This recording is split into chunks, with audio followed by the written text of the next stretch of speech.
बिस्मिल्लाहिर्रहमानिर्रहीम। आप देख रहे हैं हमारा डिजिटल चैनल और मैं हूं ज़ुहैब खान।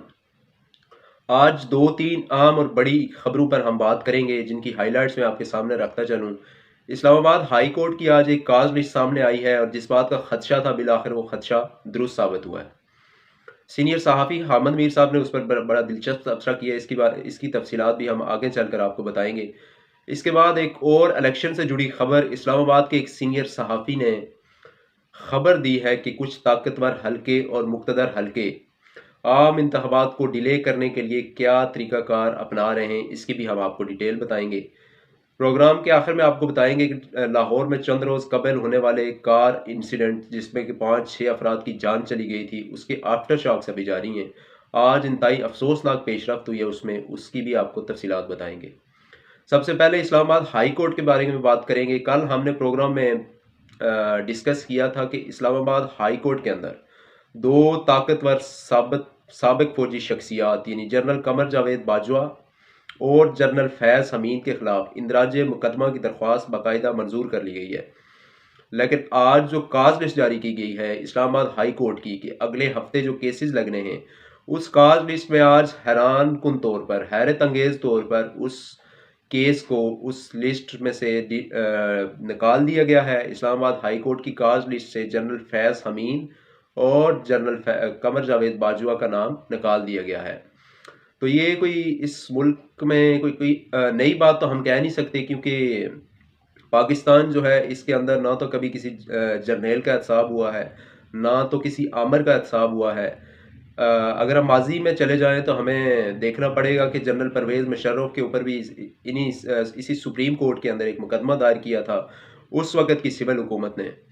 जब जनरल परवेज़ मुशर्रफ को अदालत तलब किया गया तो उनका तो रूट तो अदालत का लगा था, लेकिन रास्ते से उन्होंने हॉस्पिटल का रूट लगवा लिया और बाद में ये अहम इंकशाफ हुआ, हुकूमत ने खुद इंकशाफ किया, हुकूमती शख्सियात ने, कि जनरल परवेज़ मुशर्रफ का रूट जो है असल में वो हॉस्पिटल का ही लगा था, तो अदालत पेश होने का उनका कोई इरादा नहीं था। तो ये कोई नई तो वाक़या तो है नहीं पाकिस्तान के अंदर। पाकिस्तान के अंदर हमेशा से दो कानून रहे हैं, कभी भी आम आदमी के लिए कभी भी और एक ताकतवर आदमी के लिए कभी भी कानून यकसा नहीं रहा।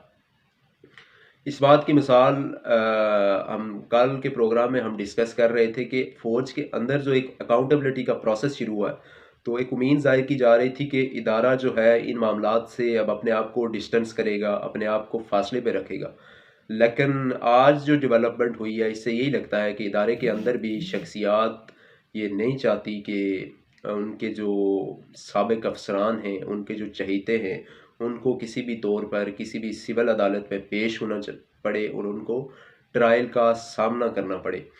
तो ये एक टेस्ट केस के तौर पर देखा जाएगा कि हमारे मोहतरम चीफ जस्टिस जस्टिस काजी फ़ायज़ ईसा साहब, जो कि आइन और कानून की सरबुलंदी के लिए हमेशा से उनके फ़ैसले और उनकी तमाम तर माजी जो है वो इस बात का गवाह है कि उन्होंने आइन और कानून के लिए हमेशा जद्दोजहद की है। तो क्या इस बात का कोई नोटिस लिया जाएगा कि रातों रात यकायक काज लिस्ट में कैसे तब्दीली की गई है और कैसे जनरल फैज़ हमीद और साबिक आर्मी चीफ जनरल बाजवा का नाम निकाल दिया गया है। तो ये इस्लामाबाद हाई कोर्ट के लिए, जस्टिस अमर फारूक साहब के लिए, जस्टिस काजी फ़ायज़ ईसा साहब के लिए, इंटायर जुडिशल सिस्टम के लिए एक बहुत बड़ा टेस्ट केस सामने आ गया है। इसके बाद हम बात करेंगे जी, मौजूदा जो चीफ जस्टिस काजी फ़ायज़ ईसा साहब ने एक अहम तरीन मामले में मुदाखलत करके उन्होंने आम इंतखाबात की तारीख का तो ऐलान करवा दिया था इलेक्शन कमीशन और सदर ममलिकत की म्यूचुअल अंडरस्टैंडिंग से। लेकिन आज इस्लामाबाद के एक सीनियर सहाफ़ी ने इंकशाफ किया है, एक अपने तौर पर एक ख़बर शेयर की है कि कुछ ताकतवर हलके आम इंतखाबात को तकरीबन 1 माह डिले करना चाह रहे हैं। बकौल सीनियर सहाफ़ी के मुल्क के अंदर सिक्योरिटी का बहाना बनाकर आम इंतखाबात को डिले करने के लिए सुप्रीम कोर्ट के अंदर एक पटिशन दायर की जाएगी।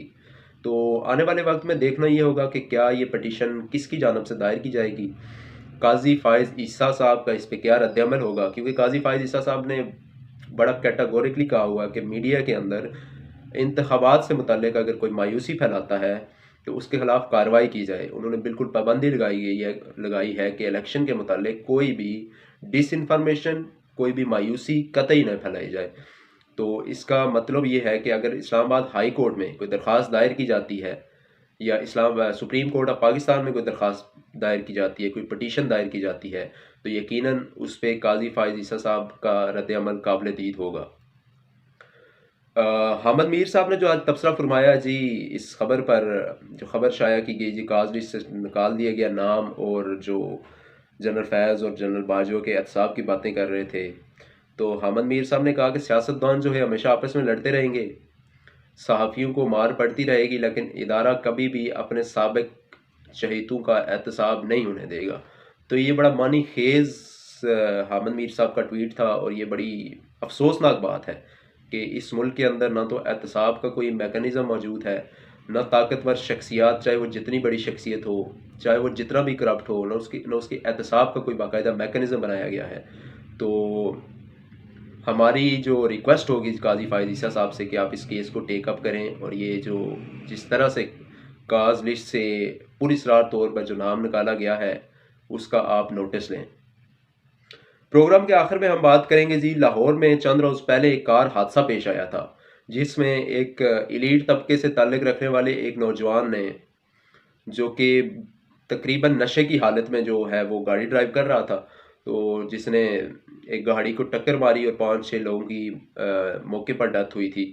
تو آج ایک میڈیکل کالج کی طلبہ جو کہ یہاں پہ میڈیکل کی تعلیم حاصل کر رہی تھی، وہ بھی اسی حادثے کا شکار ہوئی تھی، اور وہ بھی آج چل بسی ہیں۔ تو یہ ایک اس ملک میں نہ تو ایلیٹ جو ہے اس کے لیے کوئی قانون موجود ہے، وہ نہ قانون کے تابع آنا پسند کرتے ہیں، نہ طاقتور لوگ اس ملک کے قانون کا سامنا کرنے کے لیے تیار ہوتے ہیں۔ اس ملک میں قانون اگر ہے تو وہ صرف عام عوام کے لیے ہے۔ اس ملک میں آئین اور قانون کی باتیں صرف عام عوام کے لیے کی جاتی ہیں۔ اس ملک میں اگر ٹیکس دینا ہوگا تو عام آدمی دے گا۔ اس ملک میں اگر قانون کو فالو کرنا ہوگا تو عام آدمی قانون کو فالو کرے گا۔